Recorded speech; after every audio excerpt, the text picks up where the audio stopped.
continuing education credits in cannabis study. And I know that happened with the Cannabis Medical Conference that takes place in Pittsburgh several years ago. They offered an entire course that was AMA certified. So that's actually really good news. And I'm glad that the American Medical Association is sort of on board with this field of study. I know that the AMA was blindsided when it became illegal many, many years ago. And they had no idea that it was even pending in Congress when they passed the first anti-marijuana law. So, and cannabis for many years was like the go-to medicine for everything from schizophrenia to, muscle aches. And it was just, can you imagine, like, if all of a sudden they took away, I don't know, let's say penicillin, something that's hugely common, and said, oh, that's illegal now. You have to go with another drug that's far more dangerous and addictive and all of that. So I digress. But it's been a problem. But, okay, so thank you for clarifying that. Because, as I look at it, CPD certified program, it does sound like it would be a certification of sorts, but it's great that you're offering this for free, because I think the education component is, so important. So is there anything else that you have a burning desire to let our audiences know about what you're doing or what you have planned for the future? Yes. So we are taking CBD certified online. So this is a workshop that I would do in person. However, now we're turning it into a webinar. So people from all over can tune in and take the class and get that foundational knowledge. So I'm very excited for that. Keep an eye out for that coming soon. And that will also allow me to offer some different versions too, kind of the basic foundational science, and then focuses on different elements of it. Cannabis for athletics, cannabis and diet, which actually brings me to one other point I'd love to mention, which is that cannabis is a wonderful medicinal resource, but it's not a silver bullet, and it is really part of a holistic set of conditions for well-being, diet, exercise, stress, working environments, home environments, all of these things, play a part. And so I do think cannabis can be a catalyst for improvement in some of those other areas. But I just always want to keep a word out for balance, and for folks not to think of this in the model of like, oh, take this, it makes everything better magically.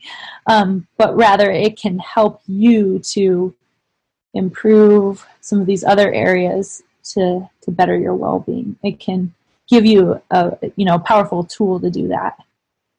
Yes, it absolutely can. And I know that at the Cannabis Science Conference, you're going to be speaking on a panel with other athletes and a few that we've met and we've interviewed. Tell me a little bit about that panel and what you expect. Yeah, the Cannabis Science Conference is one of my favorite events. Their programming's excellent. It's a very full schedule with so many good choices. And actually, for me, the problem is always choosing between which talks that are at the same time. But I will be on a panel with some other athletes from Athletes for Care, including Riley Cote, who's an former NHL player, Marvin Washington, who was in the NFL for many years, Cliff Robinson, who was a ex-NBA player and just the legend here, hometown hero in Portland from the Trailblazers. It will be moderated by Dr. Sue Sisley, I believe, who has been, she has just been a powerhouse in pushing the government for the ability to do more cannabis research. She's worked with a lot of athletes. She's doing clinical trials with veterans. Really couldn't have a better person in terms of the subject area. So yeah, we're just excited. We, the athletes, are excited to share our stories about the difference that cannabis has made for us in our lives and its potential to transform us for the positive at an individual level, but also at a social level. And so I always love hearing the stories that the other athletes bring, the different perspectives, and then our commonalities as well. I always love these events, so I am really looking forward to this one. Sue Sisley is amazing. She's such a champion in this industry, and she's actually also working on a cancer study now. But she's been through it. It's been very difficult to get the accredited institutions involved in the research that she's been doing. And I mean, what she's accomplished has been absolutely amazing. And I also learned that she's in the process right now of, well, she's filed a lawsuit against the DEA to try to open up the doors for cannabis to come from other places other than the University of Mississippi, which I've covered on this show ad nauseum. You know, the cannabis is so substandard and can actually do more harm than good. And it really places a huge disadvantage or liability on the research that's being done, because you don't know if the adverse effects are coming from the cannabis that's being grown by the government or if it's actually cannabis as a molecule, you know, the molecules in the cannabis causing the damage. And when Epidiolex came out, for instance, they had a marker in their study that showed liver damage. And I'm like, yeah, I'm not surprised with all the pathogens that are in the cannabis that they had to use for this study. It's really not a surprise, you know, but then the news came out, oh, cannabis causes liver damage, which couldn't be, you know, I mean, perhaps, maybe. I'm not going to say it absolutely does not, but yeah, that was really a challenge. But so I'm glad that she's going to be moderating that panel. She's amazing. Yeah, she is. Yeah. She's that one girl. She'll fight him. She won't give up. Yeah, I know. Go, Sue Sisley. Yeah. And she was on our show about, 2 years ago. She was on our show right before she went into the thick of the study with the veterans. And Marvin Washington's been on our show a few times, and I'm due to have him back on, so you can tell him hello for me. I will. Powerhouse himself. So really nice guy, too. Absolutely, but he's been such a champion for, forgive the pun, he's a champion, but he's been a champion for this cause, certainly. And I know that he was also involved in a lawsuit against the DEA, so it'll be interesting to see if that ever resurfaces. I know that one of their petitions was denied and they had to kind of go back to the drawing board with it, but it was to make it legal for patients to carry their medicine with them. You know, and it was spearheaded by a little girl, but she needed cannabis. So anyway, I'm looking forward to speaking with him again about that as well. But I wish you tons of luck with the panel. I know it'll be hugely successful, and I'm certain that it'll help a lot of people understand the importance of what you're doing. So congratulations on that. Thank you so much. Yeah, and just a quick note about that liver damage thing that you mentioned. Anybody who's interested in learning the facts on that should check out projectcbd.org. They did a great takedown of that study. There were a lot of problems with it. Like, it basically didn't seem very credible at all.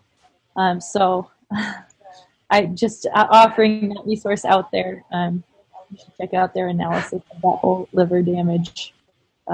Thank you for that. I'll actually put that on the website when I put up the episode in the archives. Give me that URL again. Yeah, it's projectcbd.org. And if you look up, I don't know, they have a search function on there. I think if you probably put in liver damage or something, it'll come up. But yeah, it was that most recent, Forbes covered it. And basically, there were a few things, but the journal where this was published is not a credible scientific journal. It's known as a predatory publisher. And one of the conclusions was that 75% of the mice, because this was a study in mice, had died.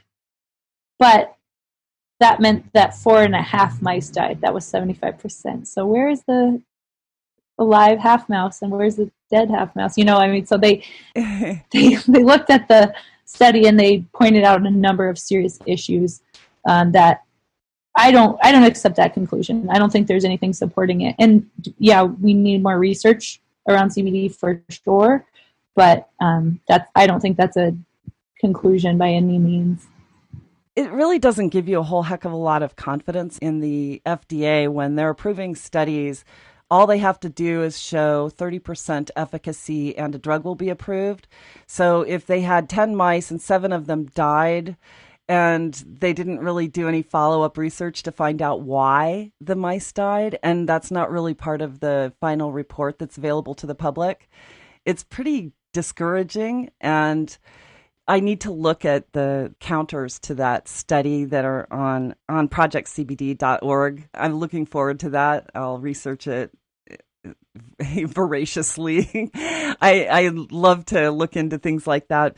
And one of the things that the FDA has done now that they've approved Epidiolex, and, God bless them for actually spending the money to do a study to begin with. Wish they had done it a little bit differently, but it actually put CBD on the map. But what it did was it put every other CBD producer at a disadvantage, because the FDA is saying, well, there's only one CBD medicine that's approved and all the rest of them are still Schedule 1. So, and the hemp bill didn't do anything to alleviate that problem, and basically turned the governance of legal CBD over to the FDA instead of the DEA, and we were better off when DEA was handling it because they knew it wasn't harmful, and they said, well, we don't care if you sell it.